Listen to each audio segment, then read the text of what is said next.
നമസ്കാരം.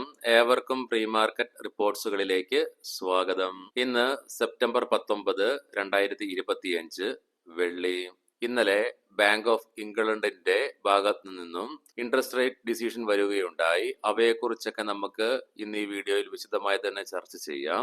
ഇന്നലെ US fed പോളിസിയുടെ ഭാഗമായിട്ട് 25 ബേസിസ് പോയിന്റ് കട്ട് വരികയും ഇന്ത്യ US ട്രേഡ് ടോക്കിലുള്ള പ്രതീക്ഷയും കാരണം തുടർച്ചയായി മൂന്നാമത്തെ ട്രേഡിംഗ് സെക്ഷനും ഇന്നലെയും ഇന്ത്യൻ മാർക്കറ്റിന് നേട്ടത്തോടുകൂടി വ്യാപാരം അവസാനിപ്പിക്കുവാൻ സാധിക്കുകയുണ്ടായി. ഇതിനെ തുടർന്ന് ഇന്നലെ വിദേശ ധനകാര്യ സ്ഥാപനങ്ങൾ ക്യാഷ് മാർക്കറ്റിൽ 366.69 കോടി രൂപയ്ക്ക് ബയേഴ്സ് ആയിട്ട് മാറുകയുണ്ടായി.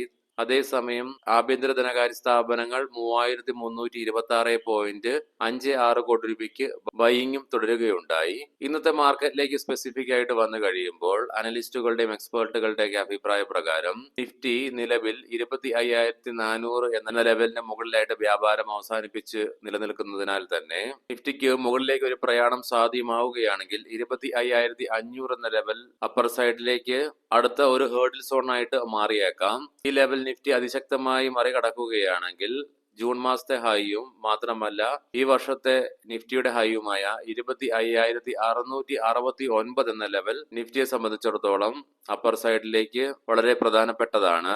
ഇനി അതല്ല മറിച്ച് നിഫ്റ്റി ഇന്ന് 25,500 എന്ന ലെവൽ അപ്പർ സൈഡിലേക്ക് ബ്രേക്ക് ചെയ്യുവാൻ പരാജയപ്പെടുകയാണെങ്കിൽ കൺസോളിഡേഷൻ ഉള്ള സാധ്യതകൾ തള്ളിക്കളയാനും ആവുകയില്ല.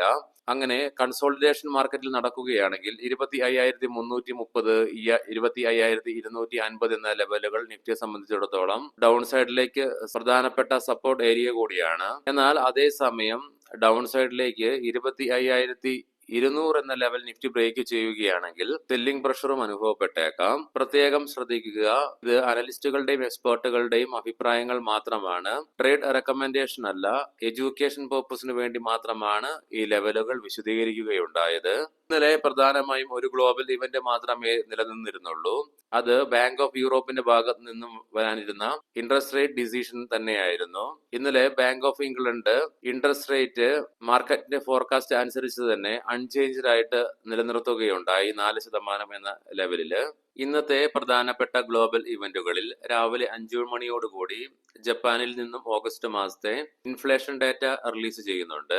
രാവിലെ 8:30 ജപ്പാനിൽ നിന്നും ബാങ്ക് ഓഫ് ജപ്പാന്റെ ഇൻട്രസ്റ്റ് റേറ്റ് ഡിസിഷനും വരാനിരിക്കുന്നു. അതുകൂടാതെ രാവിലെ 11:30 UK നിന്നും ഓഗസ്റ്റ് മാസത്തെ റീറ്റെയിൽ സെയിൽസ് ഡാറ്റയും വരാനുണ്ട്. ഈ 3 ഇവന്റുകളാണ് ഇന്ന് പ്രധാനമായും ഗ്ലോബലി ഉള്ളത്. ലീഡിംഗ് ആയ ADR സ്റ്റോക്സിൽ ആക്സിസ് ബാങ്ക് ADR ഇന്നലെ ഫ്ലാറ്റ് ആയിട്ട് വ്യാപാരം അവസാനിപ്പിച്ചപ്പോൾ ബാക്കി എല്ലാ ADR സ്റ്റോക്സും നഷ്ടത്തോടു കൂടിയിട്ടാണ് വ്യാപാരം അവസാനിപ്പിക്കുകയുണ്ടായത്. മാത്രമല്ല ICICI ബാങ്ക് ADRന് 1.5% നഷ്ടം നേരിടേണ്ടതായിട്ട് വരികയും ഉണ്ടായി. ഇനി ഗ്ലോബൽ മാർക്കറ്റുകൾ നമുക്ക് പരിശോധിക്കാം. ഇന്നലെ യുഎസിലെ ജയന്റ് കമ്പനിയായ എൻവിഡിയ ഇന്റലില് $5 ബില്യൺ നിക്ഷേപം നടത്തുമെന്നുള്ള പ്രഖ്യാപനം വന്നതോടുകൂടി 2.3% നേട്ടം എൻവിഡിയയ്ക്ക് കൈവരിക്കുവാൻ സാധിച്ചപ്പോൾ 1987 ശേഷം ചരിത്രത്തിൽ ആദ്യമായിട്ട് ഇന്റലിന് സിംഗിൾ ഡേ കൊണ്ട് 24.6% നേട്ടം കൈവരിക്കുവാനുമായി.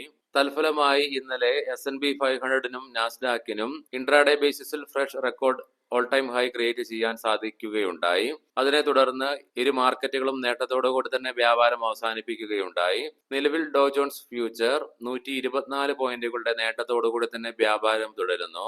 യൂറോപ്യൻ മാർക്കറ്റ്സിലേക്ക് വരുമ്പോൾ ഫെഡ് ഇൻട്രസ്റ്റ് റേറ്റിലുണ്ടായ കട്ടും മാത്രമല്ല ഇന്നലെ US നിന്നും എൻവിഡിയയുടെ ഭാഗത്ത് നിന്നും എൻഡിലുണ്ടായ നിക്ഷേപ പ്രഖ്യാപനത്തിനെ തുടർന്ന് യൂറോപ്യൻ ചിപ്പ് ബേസ്ഡ് ആയ സ്റ്റോക്കുകളിലും അതിശക്തമായ റാലി അനുഭവപ്പെടുകയുണ്ടായി. തൽഫലമായി ഇന്നലെ 3 യൂറോപ്യൻ മാർക്കറ്റ്സിനും നേട്ടത്തോടുകൂടി തന്നെ വ്യാപാരം അവസാനിപ്പിക്കുവാൻ സാധിക്കുകയുണ്ടായി.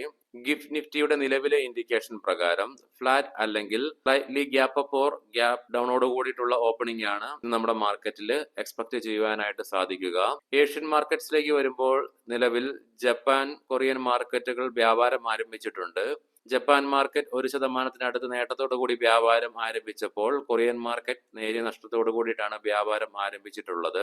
ബ്രന്റ് ക്രൂഡിന്റെയും ക്രൂഡ് ഓയിലിന്റെ വിലയിൽ നേരിയ ഇടിവാണ് നിലവിൽ അനുഭവപ്പെടുന്നത്. ഗോൾഡിലും നേരിയ ഇടിവ് നിലവിൽ കാണുവാനായിട്ട് സാധിക്കുന്നുണ്ട്.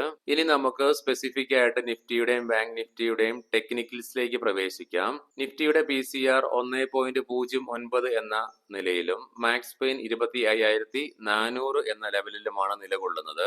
ലോവർ ലെവൽസിലുള്ള ബൈയിങ് ഇൻട്രസ്റ്റിനെ സൂചിപ്പിച്ചുകൊണ്ട് ലോവർ ഷാഡോയോട് കൂടിയിട്ടുള്ള small bearish candle stick pattern ആണ് നിഫ്റ്റിയുടെ ഡെയിലി ചാർട്ട്സിൽ നിന്നും ദൃശ്യമാകുന്നത്. തുടർച്ചയായി നിഫ്റ്റിയിൽ നേട്ടം കൈവരിക്കുന്നത് കൊണ്ട് തന്നെ നിലവിൽ നിഫ്റ്റിക്ക് അതിന്റെ എല്ലാ കീ മൂവിംഗ് ആവറേജുകളുടെ മുകളിലായിട്ടാണ് വ്യാപാരം അവസാനിപ്പിച്ച് നിലനിന്നുകൊണ്ടിരിക്കുന്നത്. തൽഫലമായി നിഫ്റ്റിയുടെ RSIയും 68.37 എന്ന ലെവലിലും എത്തിച്ചേരുകയുണ്ടായി. വീക്കിലി ഓപ്ഷൻസ് ഡാറ്റ പ്രകാരം കോൾ സൈഡിലേക്ക് 26,000 എന്ന സ്ട്രൈക്കിലാണ് ഏറ്റവും കൂടുതൽ ഓപ്പൺ ഇൻട്രസ്റ്റ് കാണുവാൻ സാധിക്കുന്നതെങ്കിലും 25,800 എന്ന സ്ട്രൈക്കിലാണ് ഏറ്റവും കൂടുതൽ കോൾ റൈറ്റിംഗ് നിലവിൽ കാണുവാനായിട്ട് സാധിക്കുക. അതേസമയം പുട്ട് സൈഡിലേക്ക് 25,000 എന്ന സ്ട്രൈക്കിലാണ് ഏറ്റവും കൂടുതൽ ഓപ്പൺ ഇൻട്രസ്റ്റ് കാണുവാൻ സാധിക്കുന്നതെങ്കിലും 25,400 എന്ന സ്ട്രൈക്കിലാണ് ഏറ്റവും കൂടുതൽ പുട്ട് റൈറ്റിംഗ് നിലവിൽ കാണുന്നത്. ബാങ്ക് നിഫ്റ്റിയുടെ PCR 1.1 എന്ന ലെവലിലേക്ക് എത്തിച്ചേരുകയുണ്ടായി. മാക്സ് പെയിൻ 55,400 എന്ന നിലയിലും. ബാങ്ക് നിഫ്റ്റിയിലും ലോവർ ലെവൽസിലുള്ള ബൈയിങ് ഇൻട്രസ്റ്റിനെ സൂചിപ്പിച്ചുകൊണ്ട് ലോവർ ഷാഡോയോട് കൂടിയിട്ടുള്ള small bearish candle stick pattern തന്നെയാണ് ഡെയിലി ടൈം ഫ്രെയിമിൽ നിന്നും ദൃശ്യമാകുന്നത്. ബാങ്ക് നിഫ്റ്റിക്കും തുടർച്ചയായി നേട്ടം കൈവരിക്കുവാൻ സാധിച്ചതിനെ തുടർന്ന് ഇന്നലത്തോടുകൂടി ബാങ്ക് നിഫ്റ്റിയുടെ ഒരു മാസത്തെ ഏറ്റവും ഉയർന്ന നിലയിലേക്ക് എത്തിച്ചേരുവാൻ സാധിക്കുകയുണ്ടായി. മാത്രമല്ല RSIയും 62.67 എന്ന ലെവലിലേക്കും എത്തിച്ചേരുകയുണ്ടായി. ഇതിനെ തുടർന്ന് മന്ത്ലി ഓപ്ഷൻസ് ഡാറ്റ പ്രകാരം കോൾ സൈഡിലേക്ക് 56,000 എന്ന സ്ട്രൈക്കിലാണ് ഏറ്റവും കൂടുതൽ ഓപ്പൺ ഇൻട്രസ്റ്റ് കാണുവാൻ സാധിക്കുന്നതെങ്കിലും 55,800 എന്ന സ്ട്രൈക്കിലാണ് ഏറ്റവും കൂടുതൽ റൈറ്റിംഗ് കാണുവാനായിട്ട് സാധിക്കുന്നത്. അതേസമയം പുട്ട് സൈഡിലേക്ക് 54,000 എന്ന സ്ട്രൈക്കിൽ തന്നെ ഏറ്റവും കൂടുതൽ ഓപ്പൺ ഇൻട്രസ്റ്റ് തുടരുന്നു. എങ്കിലും 55,700 എന്ന സ്ട്രൈക്കിലാണ് ഏറ്റവും കൂടുതൽ പുട്ട് റൈറ്റിംഗ് നിലവിൽ കാണുവാനായിട്ട് സാധിക്കുന്നത്. ഇന്നത്തെ പ്രധാനപ്പെട്ട സ്റ്റോക്കിംഗ് ന്യൂസുകളിലേക്ക് പ്രവേശിക്കാം. മുൻകൂട്ടി ഓർമ്മിപ്പിച്ചുകൊള്ളട്ടെ, ഇതൊരു ബൈ ഓർ സെൽ റെക്കമെൻഡേഷൻ അല്ല. ജോൺ കൊക്രിൽ ഇന്ത്യ ജംഷഡ്പൂരിലെ ആസിഡ് റീജനറേഷൻ പ്ലാന്റുമായി ബന്ധപ്പെട്ട് ടാറ്റ സ്റ്റീലിന്റെ ഭാഗത്ത് നിന്നും കമ്പനിക്ക് പുതിയ ഓർഡർ ലഭിച്ചു എന്നുള്ള വാർത്തകൾ. Texmaco Rail and Engineering UltraTech സിമെന്റിന്റെ ഭാഗത്ത് നിന്നും 86.85 കോടി രൂപയുടെ പുതിയ ഓർഡർ കമ്പനിക്ക് ലഭിച്ചു. യൂണിക്ചം ലാബോറട്ടറീസ് കമ്പനിക്ക് 19.5 മില്യൺ യൂറോയുടെ ഫൈൻ ഡിമാൻഡ് നോട്ടീസ് ലഭിച്ചതായിട്ടുള്ള വാർത്തകൾ. ഇന്ത്യൻ ഹോട്ടൽസ് കമ്പനി ഇന്നലെ റിപ്പോർട്ടുകൾ വരികയുണ്ടായി. ന്യൂയോർക്കിലെ പിയർ ഹോട്ടലിൽ നിന്നും ടാച്ച് എക്സിറ്റ് ആവുകയാണെന്നുള്ളത്. എന്നാൽ ഇന്നലെ കമ്പനിയുടെ ഭാഗത്ത് നിന്ന് വന്ന സ്ഥിരീകരണ പ്രകാരം കമ്പനി ഈ ഹോട്ടൽ ലീസിനെടുത്തിട്ടുള്ളതാണ്. അതുകൊണ്ട് തന്നെ ഓപ്പറേഷൻസ് ഒക്കെ നിലവിലുള്ളതുപോലെ തന്നെ തുടരുമെന്നുള്ള അറിയിപ്പ് വരികയുണ്ടായി. JSW എനർജി കമ്പനിയുടെ സബ്സിഡിയറിയായ JSW Neo Energy Statkraft IH ഹോൾഡിംഗുമായിട്ട് ഡെഫിനിറ്റീവ് എഗ്രിമെന്റിലേക്ക് ഏർപ്പെട്ടുകൊണ്ട് ടീഡോങ് പവർ ജനറേഷന്റെ 100% വരുന്ന ഇക്വിറ്റി ഷെയർസ് അക്വയർ ചെയ്യുന്നു എന്നുള്ള വാർത്തകൾ. Barbeque Nation Hospitality registrar of കമ്പനീസിന്റെ ഭാഗത്ത് നിന്നും ബാർബിക്യൂ നേഷൻ ഹോസ്പിറ്റാലിറ്റി എന്ന കമ്പനിയുടെ പേര് യുണൈറ്റഡ് ഫുഡ് ബ്രാൻഡ്സിലേക്ക് മാറ്റുവാനുള്ള അനുമതി ലഭിക്കുകയുണ്ടായി. സെപ്റ്റംബർ 18, 2025 മുതൽ എഫക്റ്റീവിലേക്ക് വന്നു തുടങ്ങി. സാസ്കൻ ടെക്നോളജീസ് വാഹനങ്ങളിലുള്ള സൈബർ സെക്യൂരിറ്റി വർദ്ധിപ്പിക്കുന്നതിന്റെ ഭാഗമായിട്ട് വിക് വണ്ണുമായിട്ടുള്ള സ്ട്രാറ്റജിക് പാർട്ട്ണർഷിപ്പിലേക്ക് കമ്പനി ഏർപ്പെട്ടു എന്നുള്ള വാർത്തകൾ.